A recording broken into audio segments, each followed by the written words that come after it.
Paturo naman po kung paano mag-register. First, i-download lang po natin yung Speed Mobile Apps, App Store or sa Play Store.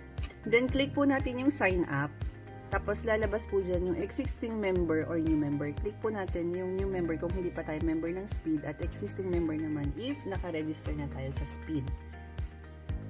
So, kunwari, hindi pa tayo naka-register. At para makapag-register, kailangan natin ng active email address kasi merong ipapadala doon na one-time password. After ng OTP, ay gagawa na tayo ng sarili nating password. And then, fill out lang yung mga information na kailangan. Dapat parehas ito sa primary ID na gagamitin natin.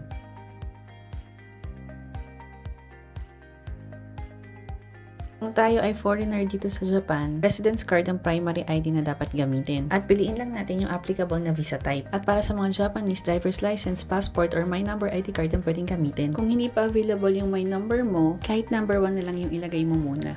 Pagdating dito sa contact details, importante na ilagay mo yung active number na ginagamit mo dito sa Japan. Agent code, you can use SMTJ and GY kahit wala nang ilagay sa Shokai. Ito naman yung mga accepted My Number. Pwede yung individual card, yung residence certificate, kaya naman yung notification card. Siyempre, kailangan mag-upload ng ID. Mari lang residence card to ha. Sa tick test, dapat kita yung gilid pati yung ID number. Papaslant lang natin kaunti yung ID. At sa selfie, kailangan hawak natin yung ID. Walang boshi, walang mask, walang eyeglasses. Remember, isa lang yung upload mo na My Number document. Kung ano yung meron ka, yun lang yung upload mo. Pwede mo nang skip yung iba. Hindi natin kailangan i-upload lahat. And you're done. Pwede na tayong mag-login. And while waiting for the approval of your registration, pwede ka na mag-add ng beneficiary. Complete mo lang yung details. And once approved, makikita mo na yung send now button at pwede ka na magpadala. Kaya download mo na ang Speed Japan mobile app.